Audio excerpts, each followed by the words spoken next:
더정치 인터뷰 녹색당 신지혜 후보 나오셨습니다. 신지혜 후보님 안녕하세요. 네, 안녕하세요. 서울시장 선거에 출마하셨는데 선거가 끝나고 나서 좀 더 유명해지신 것 같습니다. 네. 호칭을 어떻게 하는 게 편할까요? 지금 녹색당 서울시당 공동운영위원장을 맡고 있어서요. 그렇게 네. 뭐 공동운영위원장이라고 불러주시면 되겠습니다. 좀 기니까 그냥 제가 위원장님이라고 예. 호칭을 하겠습니다. 일단 신재 위원장 개인에 대해 한 몇 가지 궁금증부터 질문을 좀 드릴게요. 이제 정치를 하시는 건데요. 정치를 해야 되겠다 이렇게 좀 마음을 먹게 된 계기 같은 게 좀 있으면 소개를 해주시죠. 제가 이번 서울시장 후보로 페미니스트를 자임하고 나섰기 때문에 많은 분들이 그것 때문에 정치한 것이 아니냐 이렇게 물어보시곤 하는데요. 그건 아니고요.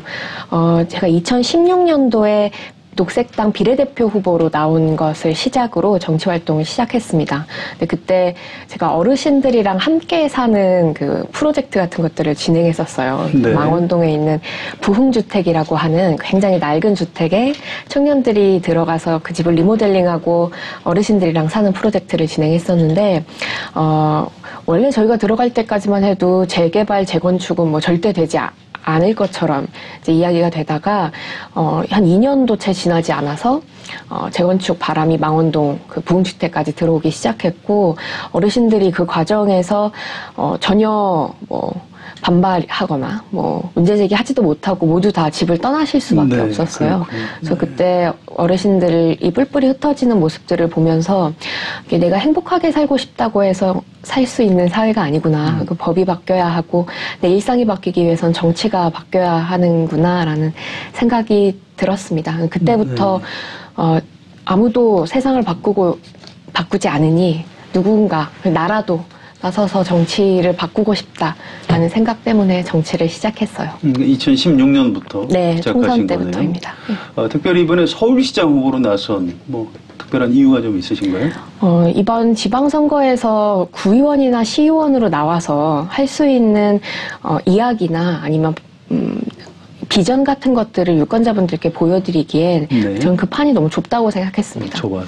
네, 서울시장 후보로 나온다면 입법 권한이 없다고 할지라도 어쨌든 한국에서 가장 큰 단체장이라고 볼 수 있는데, 가장 권력을 많이 갖고 있는 단체장이라고 볼 수 있는데, 페미니스트가 혹은 새로운 사회를 만들고 싶은 정치인이 서울시장이 된다면 어디까지 세상이 바뀔지 그 비전을, 상상력을 시민분들께 전달하고 싶었습니다. 네. 선거 결과에 대한 좀 아쉬움 같은 게 있으실 것 같아요. 시간이 좀 더 있었으면 좀 더 유명해지고 득표율도 더 높일 수 있지 않았을까, 뭐 이런 아쉬움 같은 것도 좀 있는데 선거 결과 만족하십니까? 1.7% 그 4위로 만족스럽지는 않습니다. 사실 저희가 목표로 했던 수치보다는 많이 낮고요. 근데 제가 시간이 조금 더 있었으면 유권자분들께 더 많이 다가갈 수 있고 더 많이 녹색당과 저의 철학을 보여드릴 수 있지 않았을까 싶은 마음에 아쉽다라고 표현을 하는 겁니다. 그렇군요. 그 포토 훼손 사건이 꽤 유명했는데요. 지금 수사는 잘 진행이 되고 있습니까? 저희가 현수막이랑 벽보 훼손이 가장 많았는데요. 서울 전 지역에 한 30곳 정도의 벽보가 훼손됐습니다. 현수막은 또 따로이고요. 네, 현수막 훼손한 범인 한 분을 이제 잡았고, 벽보 훼손건에 대해서는 2명 정도 잡았습니다. 네. 그래서 벽보 훼손 사건 그 30곳 중에 강남 지역에만 21곳 벽보가 훼손됐어요. 그 범인을 잡았고 다른 곳 지역도 지금 수사 중입니다. 어떤 분이 훼손을 했던 거예요? 좀 궁금해서요, 개인적으로. 다 다양하신 분들이셨고, 한 분은 노숙인이셨어요. 그래서 본인이 그 집이 없어서 내가 선거 공보물을 못 봤는데 나중에 선거할 때 기억하고 싶어서 벽보를 가져갔다 하시는 분도 계시고, 다른 한 분은 뭐 자영업 하시는 분도 계셨고요. 다른 한 분은 이제 무직자셨는데 여성 서울시장이 당선이 된다면 남성 일자리를 뺏길 것 같아서 벽보를 훼손했다라고 하신 걸로 알고 있습니다. 네, 뭘 좀 잘못 알고 계신 것 같은데 좀 안타깝네요. 저도 많이 좀 안타까웠어요. 안타깝네요. 네, 그렇습니다. 자, 이제 정치를 계속 하실 것 같은데요. 2020년 총선에도 출마하실 건가요? 네, 저희 녹색당은 2020년 총선 준비하고 있고요. 단순히 제가 출마하는 것보단 녹색당의 좋은 후보들과 이 정책들을 어떻게 하면 보여드릴 수 있을지 전략을 짜고 있습니다. 지역구에 출마하시게 되나요? 아니면 뭐 비례대표 출마하시게 되나요? 개인적인 궁금증. 그것도 아직 좀 고민 중입니다. 네. 알겠습니다. 자, 녹색당 얘기를 좀 하는 게 좋을 것 같아요. 네. 일단 선거 이후에 녹색당 당원이 좀 늘었습니까? 어떻습니까? 선거 이후에 녹색당 당원분들 늘으셨습니다. 네. 지금 녹색당 당원이 몇 명 정도? 지금 11,000명이 조금 넘습니다. 선거 끝나고 들어온 인원이 얼마나 됩니까? 지금 제가 정확한 수치는 잘 모르는데 한 1,000명 정도 되는 것으로 알고 많이 있습니다. 들었군요. 네. 네. 자, 우선 녹색당에 대해서 잘 모르시는 분들이 대부분일 겁니다. 네. 녹색당이 어떤 정당인가요?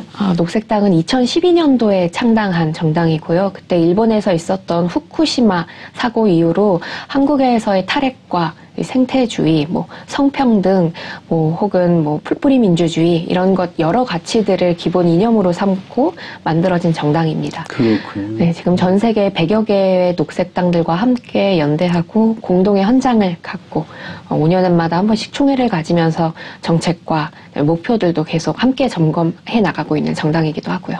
녹색이 뭘 상징하는 걸까요? 지구를 상징하는 거죠. 녹색이라고 하면 모두 다 생각하시는 것처럼 생태와 환경, 네. 그다음에 생태와 환경을 넘어서서 우리 한국뿐만 아니라 전 인류가 착취하고 있었던 것들을 이제 해방하고 모두가 평등하고 평화로운 사회로 나아가길 꿈꾼다고 보시면 될 것 같습니다. 그렇군요.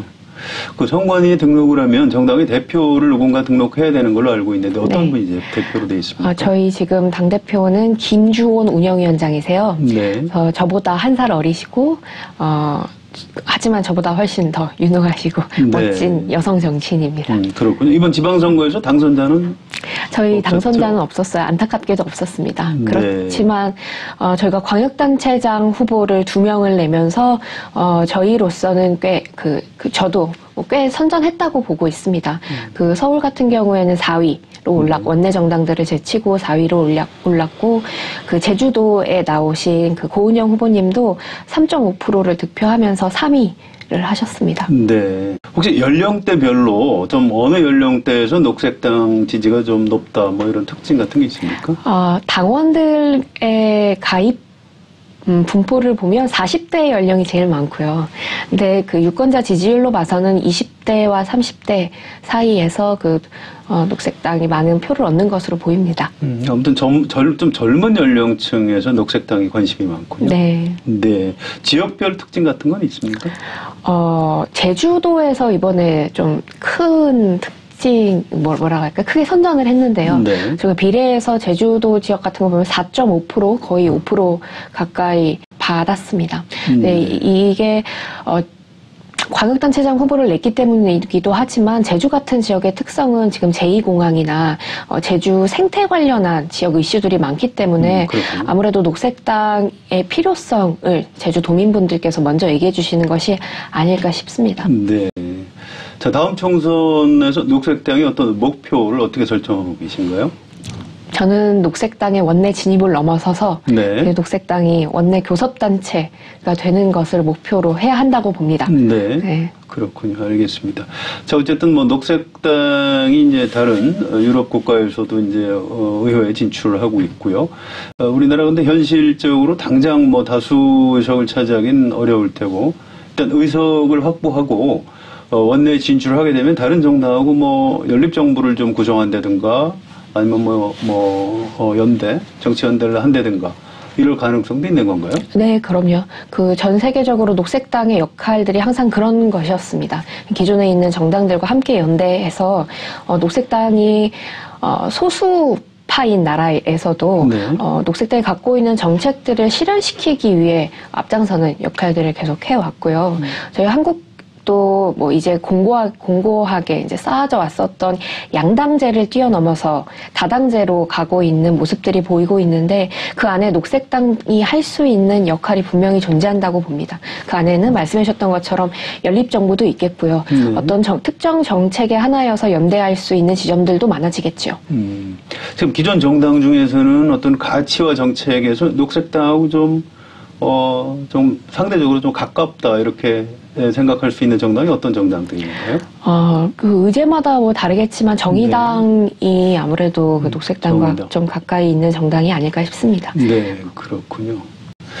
자, 아까 서울시장에 출마할 때 이제 페미니스트라는 네. 구호를 걸고 출마를 하셨는데, 녹색당이 뭐 페미니스트 정당은 좀 아니라고 알고 있고요. 좀 더 여러 가지 다양하고 큰 가치들을 가지고 있는 걸로.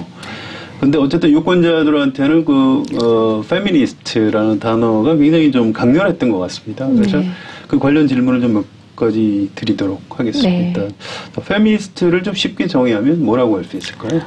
페미니즘을 먼저 정의해야 할 것 같은데요. 네, 네. 페미니즘은 인류 사회에 굉장히 오랫동안 뿌리 깊게 내려 있었던 성폭력과 성차별 그리고 가부장제를 없애자는 사상이자 이념입니다. 네. 그러니까 모든 사람이 성별로 인해서 차별받거나 폭력받지 않게끔 주장하는 사상이라고 보시면 되고요. 물론 페미니스트는 그러한 사상을 현실로 만들자라고 요구하는 사람들이라고 보시면 되겠습니다. 네. 근데 녹색당이 페미니즘 정당이 이 맞습니다. 맞나요? 네네. 네. 녹색당이 갖고 있는 그 6대 헌장, 그러니까 전 세계 녹색당들이 함께 공유하고 있는 6대 헌장 중에 성평등의 가치가 함께 들어있고요. 이번에 저희가 페미니즘을 의제로 가장 선두에 둔 것도 사실 그러한 역사적 그런 의미가 맥락들, 있군요. 네, 가치가 있습니다. 네.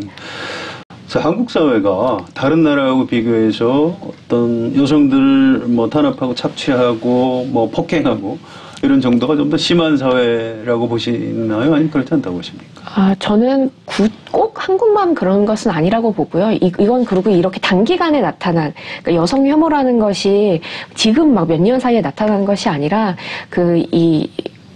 인류 사회에 있는 아주 네. 근본적인 문제입니다.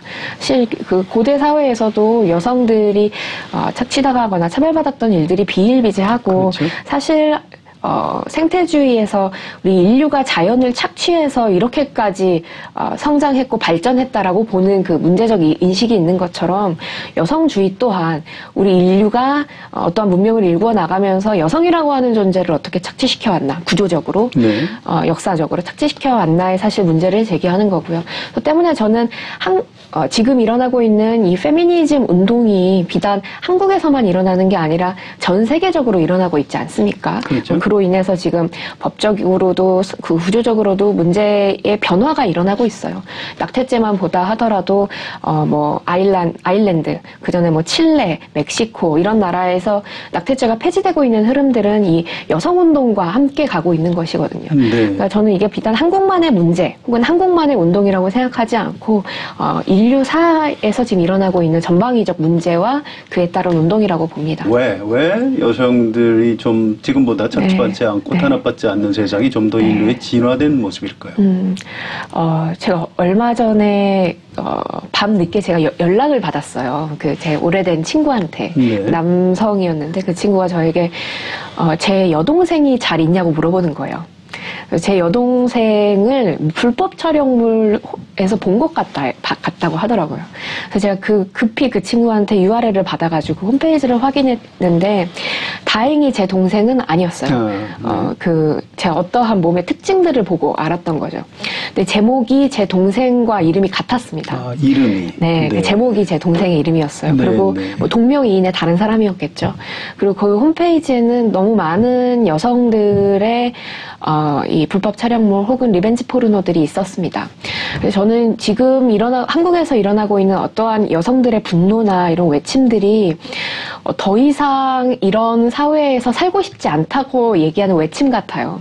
그리고 이걸 좀 다르게 얘기하면 한국 사회의 절반을 차지하고 있는 여성들이 누군가의 딸이거나 엄마이거나 동생이거나 직장 동료이거나 하는 여성들이 이런 공포나 불안에 시달리고 있다면 그 사회가 어떻게 행복해질 수 있을까를 물어보고 싶어요. 네. 그래서 사실 이 여성 페미니즘 운동은 어떠한 특정의 남성을 대상으로 한 것도 아니고 분노가 중심인 것도 아니고요. 사실 그 안에는 여성들의 이 공포, 네, 그다음에 더 이상 이렇게 살고 싶지 않다는 외침이 아닐까 싶습니다. 그래서 이러한 공포와 불안이 있는 사회라면 당연히 그 사회는 행복해질 수 없겠죠. 공포와 불안으로부터 좀 벗어나고 싶다. 네. 라는 뭐 비명하고 비슷한 측면이 있겠군요. 네. 해외역 집회가 벌써 이제 세 번째. 언론에서도 이제 관심을 좀 많이 갖고 있고요. 이제 정당에서도 이 부분에 대한 관심, 또 정부에서도 네. 관심을 기울이기 시작한 것 같습니다. 좀 다행이고요. 그런데 여기서 이제 문재인 대통령에 대한 어떤 발언, 구호 이런 것 때문에 이제 여러 가지 정치적 논란 같은 것도 좀 일고 있고요. 예. 또 뭐 심지어 뭐 아주 일부 주장이겠습니다만 박근혜 전 대통령이 여자이기 때문에 억울하게 당했다. 뭐 이제 이런 주장도 나오고 하면서 뭔가 막 정치적인 의지하고 막 혼란스럽게 섞이는 측면이 있는 것 같습니다.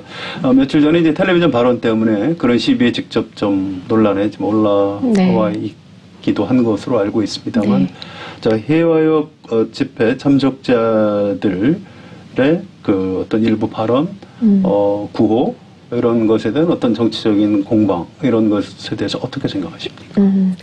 저는 해화역 시위에서 나왔던 그런 발언들, 그 일부 발언들이 잘못됐다고 생각합니다. 네. 그리고 문제적인 발언이고 한국 사회가 갖고 있는 이 가부장제에 전혀 도전하지 못하는 단어일 뿐만이 아니라 새로운 비전을 제기하기도 어려운 구호라고 생각해요.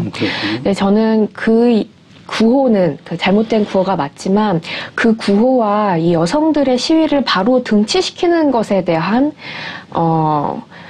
걱정이 좀 있습니다. 그건 옳지 않죠. 네, 실제로 여성분들이 그때 했었던 핵심적인 구호는 대통령을 뭐 어떻게 해라 뭐 이런 것이라기보다는 불법 촬영물 를 제대로 해결해달라. 네. 정부가 여기에 나서라라고 하는 것이 더 핵심 구호였습니다.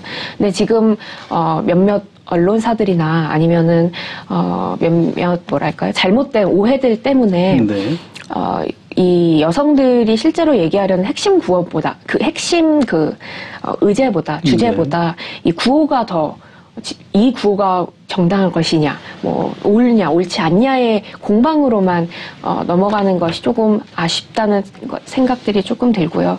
저는 그 여성들이 왜 그런 구호를 외쳤는지를 전 더 들여다봐야 된다고 생각해요. 제가 알고 있기로는 그 구호가 공식 구호가 아니었던 걸로 알고 있습니다. 공식 구호가 아니었다. 네, 그리고 그 현장에서 여성분들이 감정적으로 시위라는 게 그렇지 않습니까? 감정적으로 하다 보면 어떠한 이야기들도 사실 나올 수 있고, 근데 그 왜 분노와 그 분노로 인한 외침이 왜 나오게 되었는지를 전 더 들여다봐야 된다고 생각해요. 근데 그 집회 있기 며칠 전에 어떤 일이 있었냐면 문재인 대통령님이 국무회의 발언 중에 지금 여성들이 느끼는 성폭력에 대한 명예심과 그다음에 뭐라고 하시죠? 수치심 같은 것들을 지켜줘야 한다. 정부가 여성의 한을 풀어줘야 한다라는 발언을 하셨습니다. 근데 그게 여성들의 분노를 산 것이죠. 근데 저는 이러한 맥락들을 전 잘 들여다봐야 한다고 생각하고요. 그리고 해화역 집회 측에서도 제가 또 드리고 싶은 말씀은 이런 거예요. 우리가 이런 구호로, 핵심적이지 않은 구호로 불필요한 논쟁들을 낳고 있는데 이제 그런 불필요한 논쟁도 버리고 갈 때가 되지 않았나 뭐 이런 생각도 듭니다. 네, 그렇군요.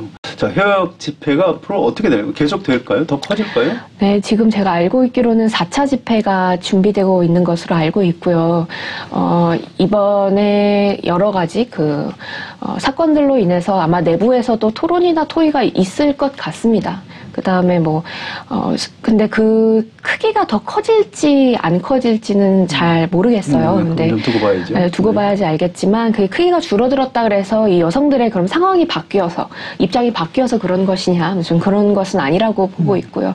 오히려 저는 여성들의 목소리가 4차 이호론 시위를 떠나서 더 장기적으로는 더 커질 것이라고 보고 있습니다. 네, 그렇겠군요. 그런 게 있습니다. 워마드에서 이제 가톨릭 쪽 성체 훼손 또 교회 방화 협박 논란 이제 이런 것 때문에 또 이건 뭐 사실은 좀 범죄에 가까운 측면도 좀 있는데요. 이것 때문에 오히려 이제 페미니즘 자체가 좀 또 불필요한 욕을 먹고 있는 이런 현상도 좀 있는 것 같아요. 이런 부분에 대한 걱정 같은 건 없으신가요? 성체 모독은 굉장히 잘못된 것이죠. 네. 그것 또한 그 분란을 만들 문제적인 행동들입니다. 근데 그것이 아까 말씀하셨던 것처럼 바로 페미니즘과 등치되는 것은 아니고요. 저는 이것이 문제적이라고 페미니즘 안에서도 비판하면서 이제 저도 비판을 좀 드리는 바이고 비판하면서 더 우리 사회가 그 생산적인 방향으로 논의가 흘러갈 수 있도록 네. 다른 방법들을 좀 찾아보는 것이 좋을 것 같습니다. 자, 문재인 대통령에 대해서 어떠신가요? 기대보다 잘 하나요? 잘 못하나요? 어떻게 평가하십니까? 문재인 대통령님은 잘하고 계시죠. 잘하고 계시죠. 그리고 지금 촛불혁명 이후에 시민들이 열망하셨던 새로운 정치를 잘 보여주고 있다고 봅니다. 네. 어쨌든, 뭐였죠? 광주에서 우리 희생자, 5.18 희생자 가족분들을 안아주셨던 그 그렇죠. 장면. 네. 그 다음에, 김정일 위원장과 함께 군사분 개선을 넘은 그 풍경들. 네. 그것만 봐도 우리 한국 사회가 굉장히 오랫동안 하지 못했을 것이라고 생각했던 장면들을 대통령으로서 보여주고 있다는 것은 저는 매우 훌륭한 지점이라고 생각합니다. 네. 근데 다른 한편으로는 부족한 부분들도 분명히 있죠. 지금 페미니즘에서 보이는 발언들, 말씀들 중에서도 아쉬운 부분들이 있습니다. 여성들의 이 문제를 시혜적인 방법으로 풀어야 한다고 말씀하시는 것들이라던가, 아니면은 얼마 전에 삼성 이재용을 만났었던 일, 저는 네. 더 신중히 했었어야 된다고 봅니다. 네. 만남 자체가 국민들에게 주는 메시지가 있기 때문이에요. 알겠습니다. 그 다음에 최저임금 관련해서도, 저는 아쉬운 부분들이 많습니다만, 지금 국민들이 많은 지지와 어떠한 응원을 보내는 만큼 더 무거운 짐을 느끼시면서 더 천천히 걸어가셨으면 하는 바람이 있습니다. 네.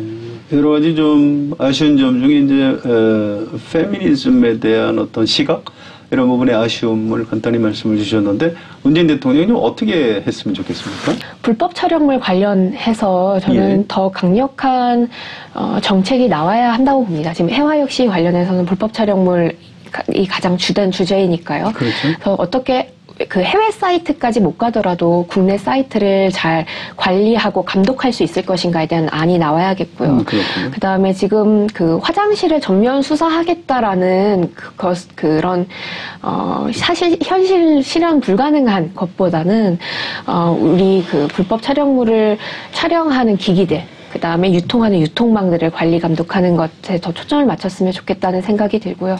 그리고 저는 낙태죄 관련해서도 페미니스트 대통령으로서 더 강력한 메시지를 낼 수 있다고 봅니다. 네. 지금 헌재의 판단이 얼마 남지 않았죠. 9월 전까지는 입장이 나올 것으로 보이고 있는데 네. 정부에서 더 나서서 이 낙태죄라고 하는 것이 얼마나 시대착오적이고 여성들의 이 기본적 권리도 보장하고 있지 못하는지에 대한 입장을 정확히 내주셨으면 하는 바람입니다. 네, 알겠습니다. 자, 개인적으로 좀 제일 좋아하는 정치인이 누구신지? 저는 해외에서는 페트라 켈리라는 독일 녹색당을 창당한 정치인을 참 녹색당. 좋아하고요. 네. 페트라 켈리는 페미니스트이기도 하셨고, 그다음에 비폭력주의자이기도 하셨고, 녹색당을 창당하고 지금의 독일 녹색당을 이제 만드는 데까지 이끈 인물이라고 보시면 되고요. 전 한국에서는 김대중 전 대통령님을 참 좋아합니다. 왜 좋아하시죠? 그분이 삶에서 보여주셨던 행보와 정치의 메시지가 전 항상 일치했다고 생각해요. 그래서 그분이 말씀하셨던 그 행동하지 않는 양심은 악이다 라는 그 구호들은 아직까지도 지금 울림을 주고 있고 네. 많은 정치인들에게 큰 가르침을 주고 있지 않나 싶습니다. 네. 그리고 저는 정치인이 보여주고 있는 메시지도 굉장히 중요하지만 삶도 중요하다고 생각해요. 그가 어떤 삶을 살았나. 그래서 김대중 전 대통령님이 보여주셨던 그 삶의 행보들 또한 감동적이고 용기 있었다라고 봅니다. 네, 알겠습니다. 자, 오늘 비교적 예민한 질문도 제가 몇 가지 드렸는데 네. 피하지 않고 자세하게 답변 주셔서 감사드리고요. 네. 저희 한겨레 TV 시청자들께 마무리 인사 좀 부탁드리겠습니다. 네. 지금 촛불혁명 이후 한국 사회가 갖고 있는 정치적, 사회적 문제들이 변화하고 있는 모습을 저뿐만 아니라 많은 시민들이 보고 계시고 느끼고 있으시리라고 봅니다. 저는 한국 사회가 앞으로 더 많은 변화와 또 긍정적인 가능성들을 갖고 앞으로 나아갈 수 있을 것이라고 믿고 있습니다. 용기 있게 정치인으로서 좋은 행보를 이어가려고 합니다. 많은 시민분들께서 녹색당과 그리고 신지혜에게 많은 관심과 응원을 그리고 또 잘못했었을 땐 비판과 질타를 보내주셨으면 좋겠습니다. 감사합니다. 예, 이제 앞으로 정치인 신지혜로서 좋은 정치 우리 국민께 보여주시는 그런 시간들이 됐으면 참 좋겠습니다. 네. 오늘 출연해 주셔서 감사합니다. 네, 감사합니다. 더 정치 인터뷰 오늘은 녹색당 신지혜 위원장과 함께했습니다. 여러분 고맙습니다.